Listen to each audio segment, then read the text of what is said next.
Hey, it's Cat of Cattails TV. My eyes are tearing because the pollen and all the wind, but I was thinking, based on the way I saw people acting in court, and also human nature, because I'm an observer of human nature, even in myself, how I react to certain things, as well as watching other people, how they react to stuff. So I was thinking, do you think that this horrible, horrendous story of a man looking at 22 years could all be possibly because of jealousy? That green-eyed monster. I mean, even though, when this is allegedly, right? This is just my own thinking, but as a possibility. Because the world has multiple possibilities, multiple scenarios. I mean, God made armadillos and aardvarks, so anything can happen. But imagine being a person who, I don't even know, do they even talk about Megan Pete's dad? Like, is he alive or was he not in the picture? But imagine not having a relationship with your father and then growing up with a mother.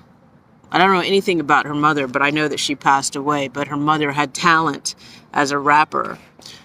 But, growing up in a very possibly chaotic household, because let's be honest, a lot of people of color's households are chaotic due to financial stress and stress outside of the house, which causes stress inside the house, and not really having the time or the wherewithal to get therapy to work on themselves. But let's get back to the point. If a person grew up in a chaotic household and their mother passes away right when they're starting to make moves and be even more successful, and then had multiple relationships that didn't really work out, because you're going after your career. And also, sometimes the people you like are not very good. Fast forward, you meet somebody that you think maybe wasn't even that great, but you had your best friend. You told her, hey, you should date this guy. He's coming up. But then when your friend gets COVID, you and the guy start hanging out one-on-one together. And maybe there's real chemistry. Maybe there's real affection. And then you guys sleep together.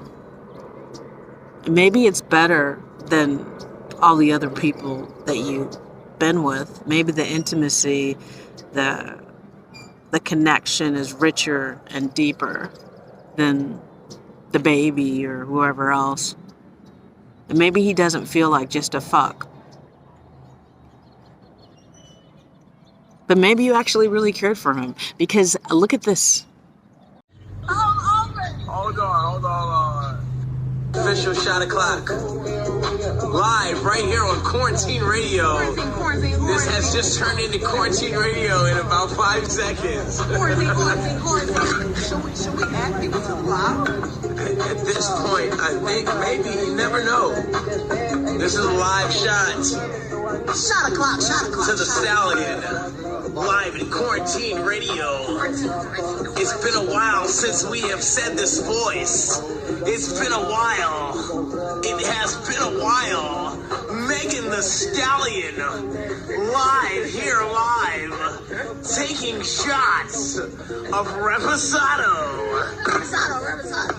The only place where you can go and not get touched. Okay. Since Tory is here, live on Quarantine. Doesn't that look like a couple that really cares for each other? Unfortunately, they're looking at you. They're not looking at each other. If I had a man where I had chemistry like that, I wouldn't give a fuck about how other people were talking about me or having to, like, brag about it on social media. I'd be minding my relationship. So I honestly want to say this to you guys and girls. A lot of things that happen, they get blown up because of people like you, maybe people like me, but people who care far too much about celebrities and what they're doing and worshiping them. I don't really worship celebrities, though, but that's a whole nother story. Not anymore. When I was younger, possibly. But the point is, I feel like Megan was under so much pressure that she decided to tell a tale. And that one tale ended up being another tale, and another tale, and another tale, to the point where the tales became such a long whip that someone's looking at 22 years. Now, I could be totally wrong. But this is my problem. I was sitting in the courthouse most of the days inside. There was a few times I was outside because I was filming or interviewing people. But I honestly never seen a case this bizarre before, and heard things out of the prosecution's mouth that I found very odd. Again, I repeat, Kathy Toss said to the jury that she helped pick that lies were okay in regard to this case, which I don't agree with. And also I feel like the jury was dumbed down and pretty much did whatever Kathy Todd told them to do. They weren't using deductive reasoning skills. They heard the emotional testimony. And the funny thing is, I'm using the words that the prosecution said. The male prosecutor was saying, you remember Megan's emotional testimony. But see, this is the problem with emotion. Emotion is not always what's real fact. It's emotional, but it's not necessarily factual.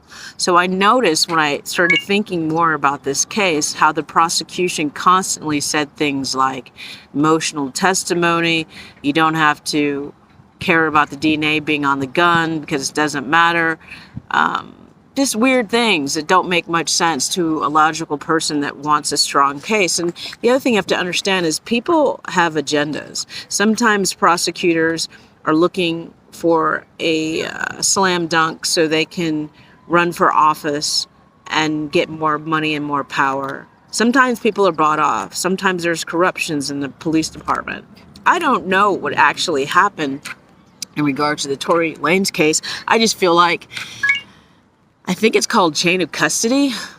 The evidence is missing. The gun's missing. The fragments from her foot are missing. The bullets, the shell casings, whatever. All that stuff's missing. Even the SUV. Where the fuck's the SUV? Did they not check it thoroughly for gunshots and bullets and shell casings?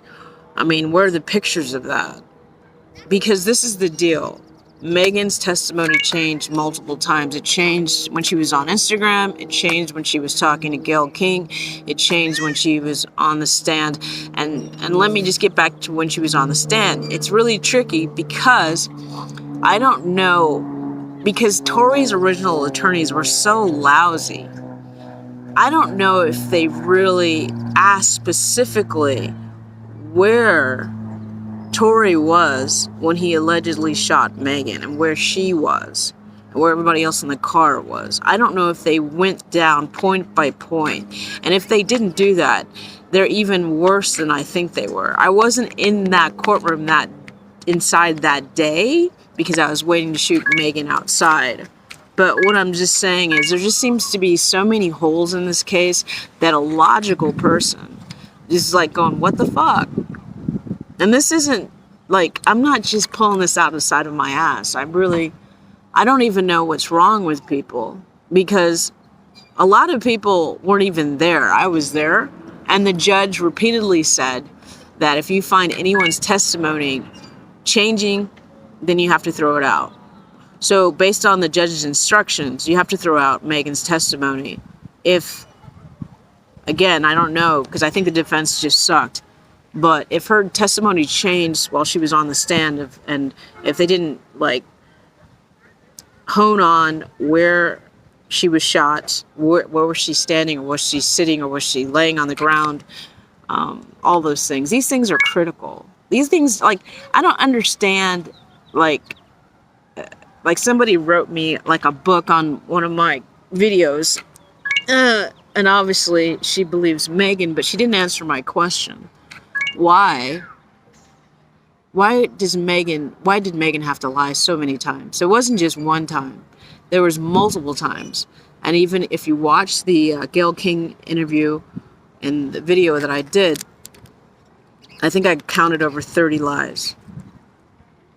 There's no excuse for all that. She lied about being in a relationship with Tory, and then she gives an excuse that she didn't want her sex life is her own business and stuff like that. It's such bullshit. She writes rap songs about fucking everybody and being the best fuck. I mean, come on. My whole problem with Megan is she wants it her way all the time, every day. And again, she didn't tell the police the truth. Well, I mean, this is where it gets tricky. Maybe she did tell the police the truth. Maybe she did step on glass. But eventually, like after she left the hospital, and I don't know how many days later, she cited that she got shot after she said something on social media. So all I'm trying to say is, this story is full of holes. And the evidence is missing. And Sean Kelly's testimony changed. And the shit doesn't make sense. And the other thing I want to reiterate, the people who are fighting amongst each other, have you not learned anything from Nina Simone or Malcolm X or studying the Willie Lynch speech? You're so petty and you're so immature. And even the people who think they're for Tory that act a fool in the courthouse and try to instigate arguments when people are telling you, hey man, don't be yelling in the hallway. And then the other people that chime in and say, oh, well, you were yelling when you weren't yelling. You were just trying to tell people to be quiet, but then you just stopped talking. You guys are fucking annoying as fuck. And, after this case, hopefully I'll never see you guys again. And I'm not even joking, because I like people who have common sense and decency and actually reflect who they are. You know what I'm saying? You don't have to be evil, and even if you are for either Megan or Tory, you don't have to be abusive to other people. I know I'm not perfect. But what's funny is ever since I got hit by that car in January, and I didn't tell you guys this, but I got hit by another car a couple of weeks ago. My anger or rage has changed. It's more outward. It's like I think I've held a lot of stuff in for so long, but for maybe me getting knocked around a couple times causes me to be like Chris Rock, where I'm just I was going to say vomiting, but I don't mean in a bad way, but I'm expelling a lot of repressed rage. But yeah, it's just crazy. I asked people to send me evidence, and they send me like, who's better, this person or that best person, or they send me pictures of what Megan Thee Stallion is wearing. I don't give a fuck what she's wearing. I want to know the facts of the case. But this goes back to who's controlling your brain. And like, if you are so obsessed with celebrity culture to the point where you can't look at things logically, I don't know what to tell you, but you have to understand entertainment is what it is. It's like we're focusing on things that aren't as important as other things. And some of us are fighting against each other, which is so stupid. I have no desire to fight with any of you people. We can have a discussion about this case, about the facts, about how much this case sucked, how much the LAPD dropped the ball, also how much Megan didn't tell the truth, how much Tory's original lawyers suck. And also, Tory has responsibility in all this, you know. He put his dick everywhere. And the other thing is, Kylie Jenner knows a lot. She didn't testify. But yeah, anyway, I'm going to stop because I've been talking for too long. But yeah, if you want to have a discussion with me, we can have a discussion. Let's talk about facts. Let's talk about how this case wasn't presented in the best way, either from the prosecution or the defense. The original team I'm talking about. I'm not talking about the new guys because I don't know what they're going to do. But just what I saw with my own eyes, I thought, again, the Tory's defense team sucked ass, and not in a good way. And the prosecution was shady as fuck. And they were very clever because, again, they got a female, like hip-looking Asian lady to lead Kathy Ta, and they got a white guy that was non-threatening. I forgot what the guy's name is, forgive me, who kept talking about Megan's emotional testimony. That was chess moves. They knew exactly what they were doing. They picked a jury that had a lot of, like, I don't know what you would want to, like, Republicans would say woke people. Somebody like me would say they had a range of all different types, straight, gay, people who were used to violence or knew someone close who had domestic violence issues, but also accepting lies. When, again, there's lots of layers to this case. But if you want to have a discussion, I'm here for it. But none of this bullshit, none of this negativity. Let's talk about facts. Because, again, if Tory actually shot Megan, then, you know, he deserves punishment. But even in the way that Sean Kelly initially described it, 22 years doesn't make sense. And first off, he said 2 women were fighting outside the car. One goes back, retrieves something from the car, comes out, and there's flashes. He said 2 women. He said later the men came out. And then when he got on the stand, he added some more stuff. But he also said Tory's hands were flailing in the air. Flailing in the air like this, not like this. So, even with that, everything, it just doesn't, this case doesn't make sense. Anyway, this is Cat Tells Me. Watch my other videos and be good to each other. And watch, like, read up on Willie Lynch and check yourself. Bye.